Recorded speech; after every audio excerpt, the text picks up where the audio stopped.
you're out there. You're listening. You're afraid. You're afraid of us. You're afraid of change.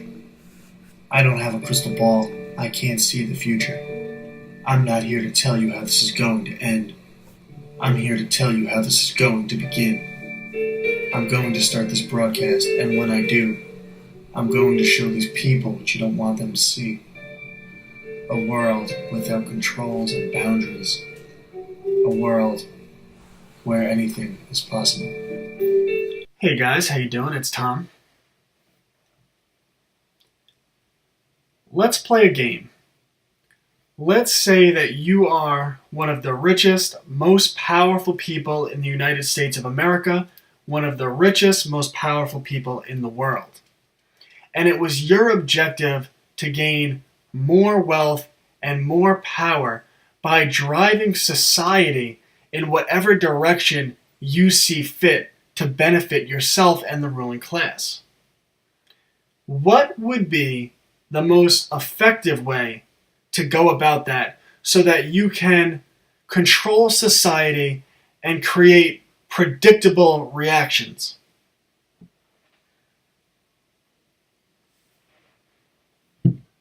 If you read the book Propaganda by Edward Bernays, and Edward Bernays was the nephew of Sigmund Freud. He's known as the father of modern propaganda. He worked with the government. He worked with the big tax-exempt foundations, the Rockefeller Foundation, to help manipulate and control society. And what he said in his book is the most effective way to create predictable reactions from the public is to break the public up into groups. Have the public revert to tribalism. Now, there are other methods that are used, and I strongly recommend, because if you want to understand how you're being manipulated, take some time to learn from the people that the media, that the big oligarchs use, because they read these books, they study how to manipulate society. Wouldn't you if you were trying to manipulate society? So there are other ways. Take some time, read the book, figure out what methods are used as propaganda. But for the purpose of this talk, let's talk about collectivism, breaking people into groups, making people tribal, because that's what we're seeing most predominantly in today's society. Everything is identity politics. So it's white versus black, man versus woman, gay versus straight, white men are really evil, oppressed versus the oppressor. And this used to be the bourgeoisie versus the proletariat, but communism has been proven to be such a massive failure whenever the Communist Party takes full power, because it ends in stacks and stacks of dead bodies, that it's had to rebrand itself. So now the identity politics, again, has become white versus black, gay versus straight, whatever it might be, man versus woman. They want to break people up into groups because doing that allows the people who are pulling the levers of power, who are the puppet masters, the mainstream media, the politicians, to invoke predictable reactions in the public. And that's why whenever we see a police shooting, some of them are clearly wrong, some of them are clearly justified, some of them are, there's a little bit of gray area, but the facts of the matter, the facts of what happened in the shooting usually don't even matter, right? It's just society breaks up along racial lines. Al Sharpton comes out, he says the black people are being oppressed, you better march in the streets. The media says you better march in the streets. Barack Obama comes on the television and says, Trayvon Martin, he could have been my son. That's my Obama, it's not very good. So, the politicians, the media come out and they invoke these very predictable reactions. I apologize for my dog in the background. And society breaks up into groups, and of course this is used to gain political power, to gain capital, to get people outraged so they come out and vote for this politician or this policy or whatever it may be. And this is what we're seeing in society today. And I've been wanting to follow up on a video I made a few weeks ago for a while because the comments in that video are very telling, and that's why I'm giving you this backstory. So today, Winnie Mandela died, right? The wife of Nelson Mandela we're not going to get into her, but it reminded me that there was something I wanted to discuss. And that is a follow-up to the video I made, The South African Farm Murders, a Warning for America. In that video, and I broke this before the legislation had passed, I pointed out that the ruling party, the ruling political class in South Africa was pushing for the confiscation and redistribution of all white-owned property without compensation, taking people's property simply for the color of their skin. If this were to happen in the United States of America, which don't think it can't, it would be an outrage. But say that white people voted to take away all black-owned property without compensation, or compensation doesn't even matter, just the fact that that would happen, it would be an outrage, and it should be. Whether it's white people being robbed, black people being robbed, whoever it is, people's property rights should be respected, people's individual liberties should be respected, and we should all be treated as individuals, equal under the law, living in a society with as limited government intervention as possible.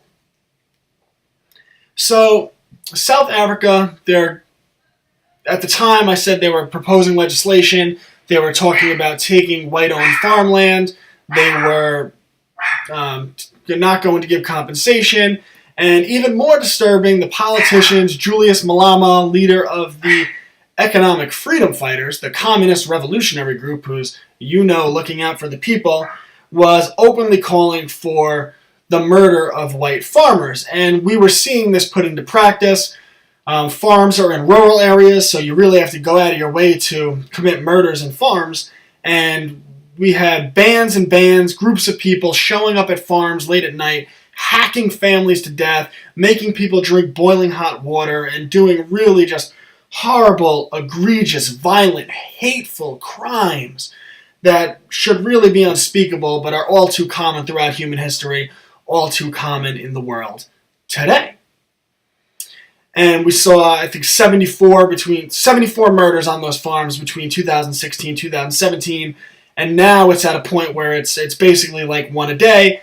And since I made that video, the legislation has passed, and they're going to confiscate all white-owned property, and who knows what's going to happen to these poor people. I would like to, as a caveat, say that the story was originally brought to my attention by Lauren Southern, the brave YouTuber who was recently banned and denied her basic rights, held under the 2000 Terrorism Act trying to enter Britain, which means she was denied right to an attorney, and all of her basic liberty was stripped away. The UK government basically held her saying she was a terrorist, even though when the government spoke to her father on the phone, and her father actually recorded it, said that they knew she wasn't a terrorist. So I hope Lauren has quite a lawsuit against the government of Britain. But Lauren brought the story to my attention. The legislation has since passed, but I made the video trying to draw attention to the situation, say, hey, look, this is happening in South Africa. And what followed, at least for me, was very interesting, because it would go through waves of people who I would say are reasonable people, who are being logical, saying that this is terrible, whether it's white people, black people, whatever it is, that this is horrible, people are being murdered for the color of their skin, people are having their property taken away for having the wrong skin color, and the world should really draw attention to this, and the world should stand up against this. My video also got passed along, I guess, places throughout Africa, I hope not America, where groups of people, and it would go in a night of comment after comment of people telling me to die because I'm white, telling me that, saying that the white farmers got what they deserved, that they had stolen this land. What do you think happens? You take this land with violence, you're going to get chopped up, run away, leave now, we're going to chop you up. I'm talking terrible things in these comments. Telling me that I had stolen the land and now my people are getting what we deserved, that I better watch out before I get chopped up. Really terrible things. So, but I got a kick out of this because it would go wave where I guess it would get shared by people who are reasonable, and their friends would see it and they say, this is terrible, what's happening? And then it would get shared, I guess, in Africa, where maybe they didn't feel the same way, and they're saying, this is good, you're all going to die. They should kill those farmers. You need to take their land. You need to give it back to them. These people are thieves. These people are criminals. Oh man, I found it to be very interesting.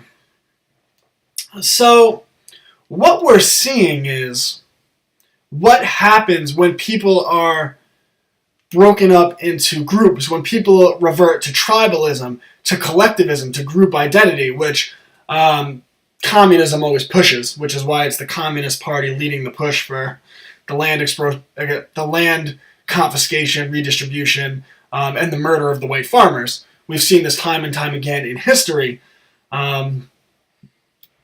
So we're seeing people reverting to tribalism and propaganda being used to push that. Now, we're not even going to get into the history here, because, right, the assertion is that all of the land was stolen, which isn't the case. It definitely wasn't it's not the fully peaceful history, but history is defined by groups of people fighting other groups of people who are fighting other groups of people. Some land is taken over physically, some land is taken over through rightful purchase. But in all cases, it's wrong. But the question is, at what point are a certain people supposed to pay for the crimes of their ancestors?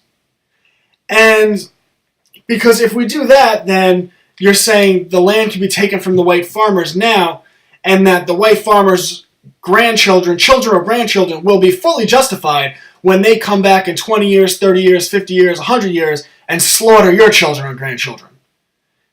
When is the cycle going to end? Of course, the cycle is only going to end when we stop identifying as members of groups, as a collective, and start identifying as individuals who should all have individual rights, equality under the law, not equality in material, which is the irony of communism, right? They say, it's not fair, everything's not equal. The evil capitalists are obsessed with material, so we need to take away everyone's material and make sure everyone has the same amount of material. That's communism in a nutshell. When in reality, if you want a real equal society, it's equality under the law, and if you want a great society, it's very limited government authority that could trample on people's individual rights and individual liberty.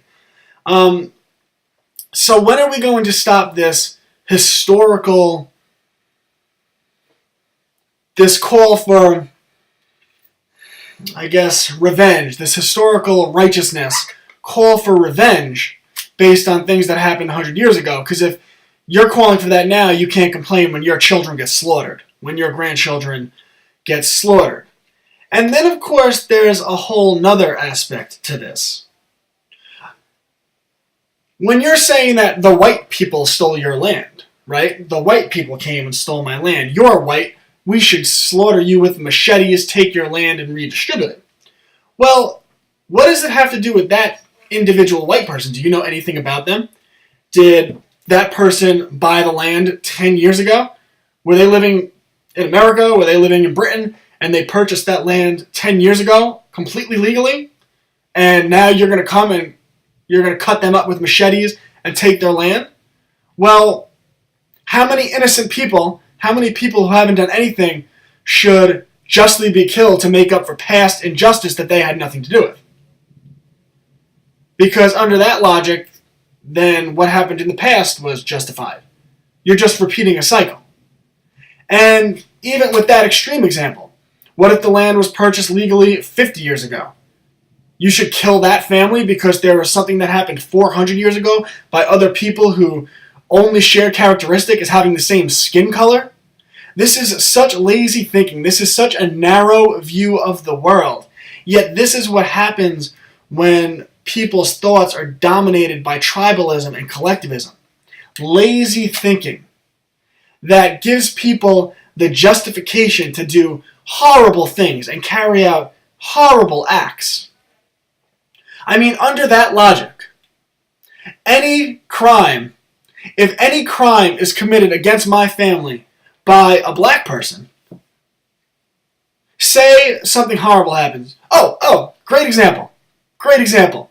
A couple years back when I was still in college, I think I was 21 years old. I was away at the time.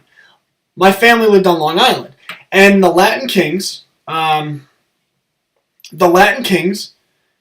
who are pretty prevalent on Long Island, two of their gang members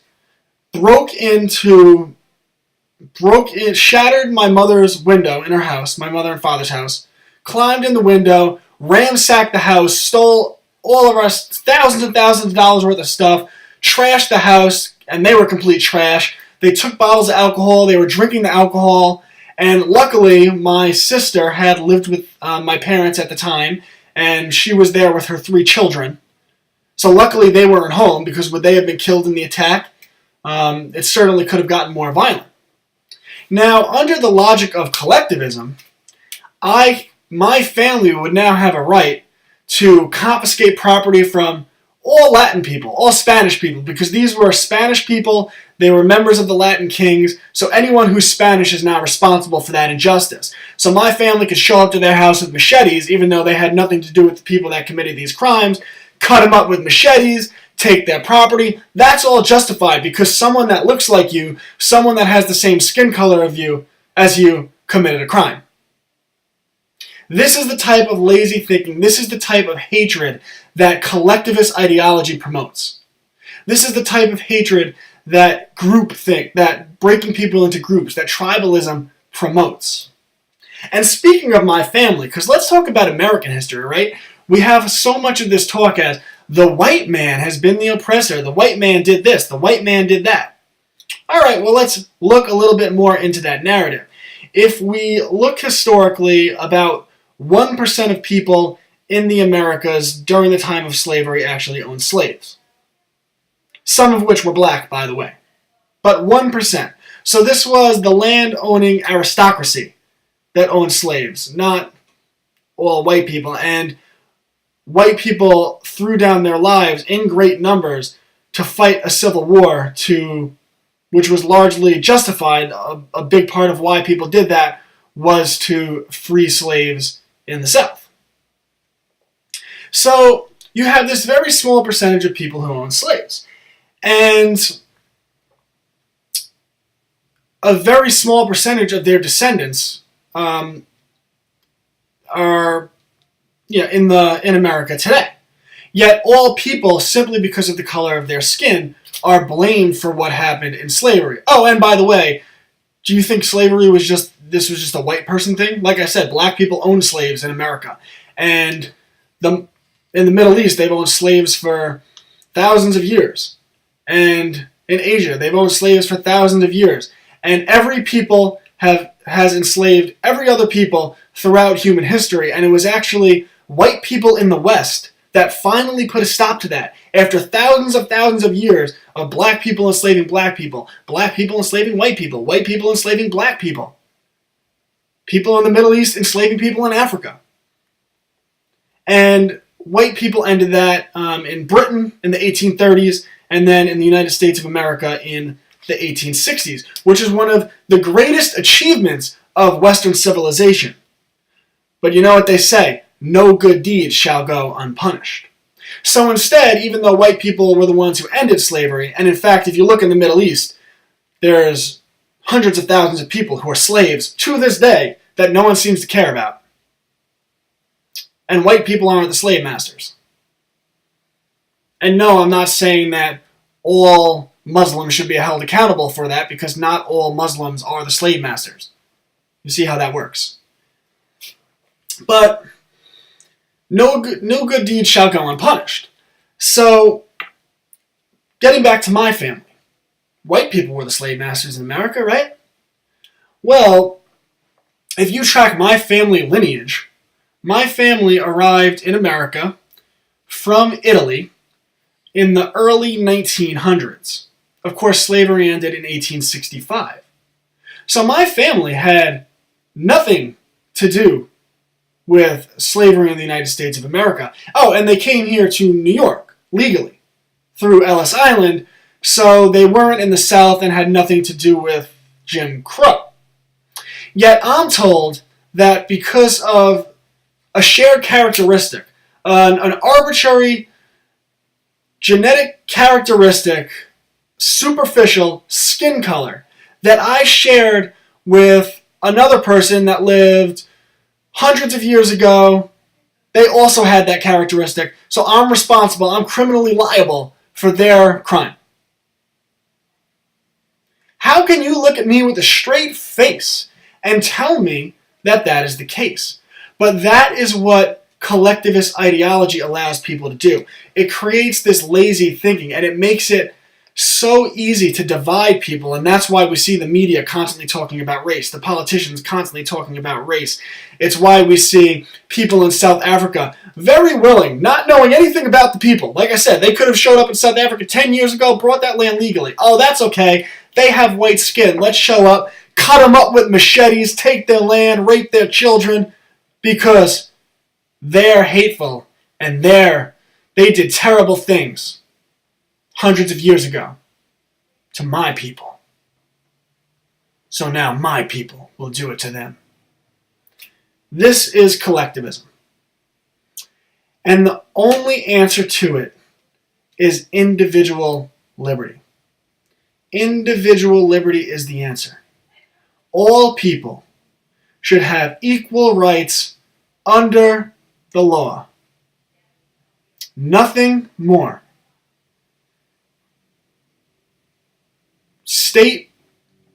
The church and the state in the United States of America were once separated. And the reason for that was that because church and state weren't separated, religion was used as a pathway to political power. And once the church and the state were separated, we saw that pretty much stop. And that's why now Christians, Jews, will leave Islam on the periphery, because the radical sects of Islam do come here very violently attack. But most religions in the United States of America, including many Muslims, are able to live completely peacefully together because church has been removed from state. There's not political power to be gained through religion. Well, the same needs to happen for race and state. We need to promote equality under the law, not allowing the state to pick winners and losers with race, because as long as we do that, we're going to see race constantly constantly spoken about. The politicians are going to use it to divide society and gain political power and wealth. We need to separate race from state, just like we once separated church from state. We need to start viewing people as individuals and stop viewing people by artificial characteristics like skin color. Because as I gave you my family history, how could you possibly, with a straight face, look at me and say I'm responsible for slavery in America in the year 1800s, in the year 1800, when my family arrived in the Americas from Italy in the 1900s? It's illogical, it's irrational, and if you find yourself thinking that way, you're being manipulated into dangerous ideologies that can allow you to chop people up with machetes who you don't know anything about, because that's what we're seeing happen in South Africa with this same ideology. Thank you so much for watching, guys. This was a complex argument, but one I wanted to make, one that we can't be afraid to make. We can't be afraid to talk about race. We can't be afraid to talk about religion. We can't let social justice warriors back us down to stop us from speaking truth to power. And make no mistake, the social justice warriors are the useful idiots of the oligarchy, of the media, of the politicians, of the people in power. And if we can't stand up to them, we will be ruled by them, and we're going to go down the path that Britain's going down now, where the government declares something hate speech, so you can't even have this conversation. That's why they declare it hate speech, because they don't want this conversation to be had. Thank God for the First Amendment, Constitution of the United States of America, that I can still have this conversation with you. And eventually it's going to go down the road of South Africa. where the demographics skew to a certain point, the oppressed versus the oppressor narrative continues. People aren't able to think logically because they are propagandized into this collectivist ideology, this group tribalist mentality, and before you know it, there's going to be tribe versus tribe, people killing each other based on the color of their skin, people calling for the property of other people to be taken away based on skin color. Just outrageous. We have to stop this cycle, this historical cycle, because the sophists, those who wish to rule, this is the propaganda they go to do it. And it has worked time and time again throughout American history, and it will continue to work until we wisen up. Please support me financially. If you go to www.patreon.com/FFRnews, for as little as $1 a month, you could empower me. I'm going to put that money back into marketing to grow this news network, to grow my YouTube, and to hopefully spread a message of individual liberty. I don't know how much longer I'll be on YouTube. My channel was down earlier today. We'll see what happens. I don't know if they're going to remove my videos or take me off. But I am now TomFFRnews on Bitchute. So if you're not on Bitchute, please make an account, sign up, follow TomFFRnews, because I'm also uploading these videos onto Bitchute. So even if YouTube takes my videos down, sucks for you, YouTube. You can't stop us. We're like weeds. We'll continue to regrow. Liberty cannot be stopped. Liberty cannot be contained. It must not be contained. I'm Tom Anderson on Gab, TomFFRnews on Twitter, Tom Anderson on Facebook, FFRnews on Facebook.